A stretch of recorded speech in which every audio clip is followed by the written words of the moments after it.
Howdy y'all, it's Jamie coming at ya. Thank you so much for watching yet again.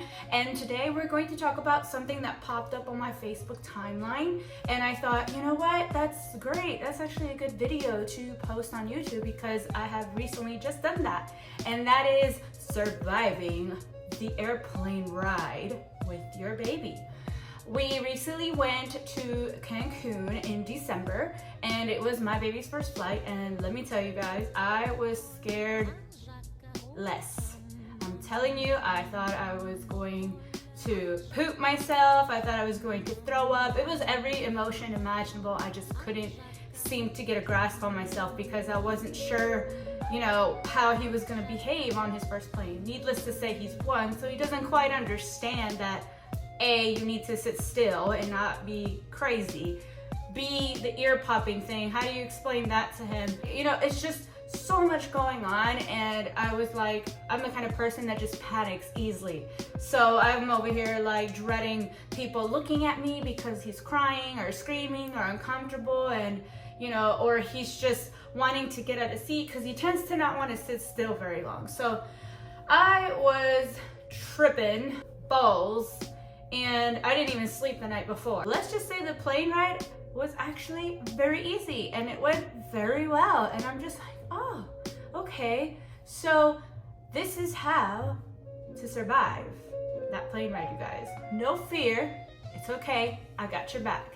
So if you guys would like to learn these tips and tricks, then please keep watching. Okay, so tip number 1 is going to be revolve your itinerary with your baby's sleep schedule. What I mean by that is, if you have a strict schedule as I have one with my baby, or if you know he has certain times where he gets extra sleepy, try to book your flight around that time. That way, when it is around that time and you know your baby's just ready for sleep, it'll be easy for him or her to go down and not put up so much of a fight. Tip number 2 goes along with tip number 1, and that's let these babies do what they want at the airport. Of course, control them somewhat. Don't let them almost get run over by one of those little speedy cars that takes the handicap around the airport. Choose a spot where you know they'll be able to look out a window, they'll be able to horseplay a little bit in a corner, whatever the case, and let them just let it out.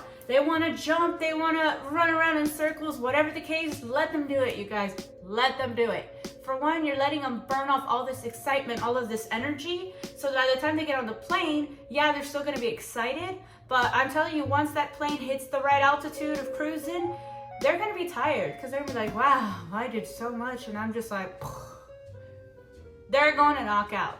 Guaranteed. Let them see the takeoff. Let them get excited, you know, have the window open, have your child in your lap if they are a lap child, and just look out the window and excite them. You know, I did the whole like, wow, and then he was like, wow, you know, because it's different. It was his first flight, obviously, and he just thought, whoa, this is weird. This is crazy. It's a new experience. So make it as exciting as possible. So by the time it's already, like, in a sense boring because we're above clouds, there's nothing else to see, they already had all of that out of their system, and now they're just kind of like literally chilling right here. I'm gonna insert a picture so you guys can see. My kid literally knocked out right after. Tip number 3, and that is get your child some milk.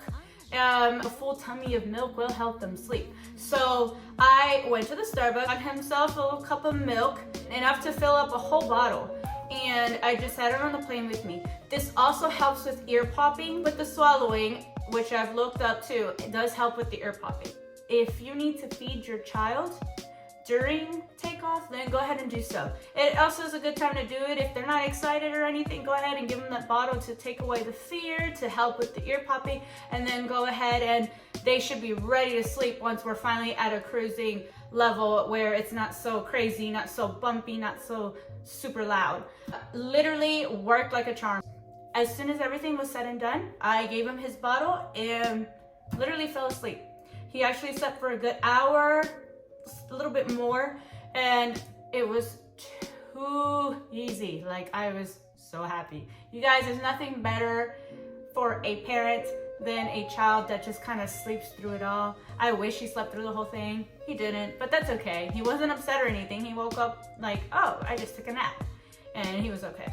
Tip number 4 is going to be buy some new toys or activity books. I say that because I don't know, this is tips for any child, even toddlers. Either a little interactive toy, something that lights up, it makes noise. For some parents, it's take an iPad and have their favorite little movies on it, favorite little activities, little drawings, whatever. And or activity books such as, the scratch pads, coloring books, whatever the case, but it needs to be something that they've never seen before because it will keep their attention a lot longer. If you bring toys that they're used to playing with at home, it's not gonna be exciting. So once the baby woke up about an hour-ish later, he was kind of like, okay, well, why are we sitting here? Can we walk around? Can we go play? So that's when I introduced the new toy to the baby, and he was like, whoa, what is this? I've never seen this before. And he just started playing. He played more than half an hour with the toy or so. And literally by that time, you are on your descent. So literally it did work like a charm. Tip number 5. Tip number 5 is a little bit on the hard side just because it sucks that when you get to security, you can't take your own beverages and you can't take your own food. However, if you can do so, walk around the area after you found your gate and find a snack area where you can buy some snacks. I bought my snacks at Starbucks just because I knew I was going to buy milk from there anyway. And snacks really helps because it also keeps them busy for a little bit, especially if you got a little one and you just give them a little bit of snacks and eat themselves while they're watching something or you're talking with them. It just keeps their mind occupied on something else. Snacks did help a lot with Ramsey, especially just because he's still little. So for him, it's fascinating to stare at a snack and be like, wow, and then eat it by himself. Like it's still a new thing for him, and it kept them hands-on. Tip number 6 is one that's mostly aimed towards the younger children, and it's take random miscellaneous things. Now, how many of you parents are out there and you guys buy all these toys for your kids and they're sitting there playing with a straw over all of the toys that you buy them? I buy Ramsey all kinds of toys. I'm talking toys that should be so exciting, at least to me. I would think they should be exciting, and he's sitting here playing with a comb. I couldn't even tell you. He thinks this here, my hair tie, is the most amazing thing in the world. Bring random little items for little children because it's not just along with the realm of toys, because yes, toys are perfect and they do keep your kids occupied, but then let's say that your child is a little more finicky when it comes to things, a little bit more like, oh, I want to do something else now, like I'm over this, something else. You don't want to run out of things, especially if you have a little mind that's super curious and super all over the place. I know mine can be like that. I would have a comb, we had a mirror, we had chapstick that he can't open just yet. I got a straw from Starbucks, I got the little wooden stirring sticks from Starbucks, napkins, just literally the most obscure little things. And those saved the day, especially on the ride back, because I had already shown him one toy, and then I guess the other one I brought for the ride back wasn't as exciting, and he started getting a bit cranky on me. So that's when I started introducing the random items that I got, and that literally saved my life. I could just feel myself shrinking, like, oh gosh, he's acting up. Oh God, and then the guy next to me, oh God. Like I said, this is geared towards the younger children. Toddlers, I feel like they're a little bit easier to keep entertained because they can actually do little activities.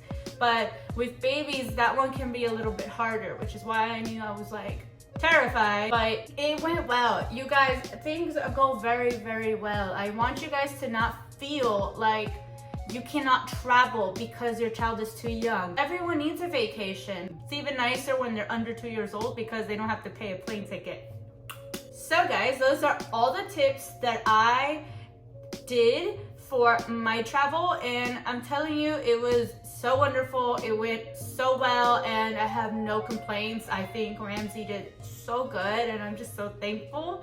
But I also believe that it has a lot to do with being able to just cater to your child and being able to be smart when picking your flights. I think the biggest one is trying to revolve the flight around that baby's schedule. You will thank me later.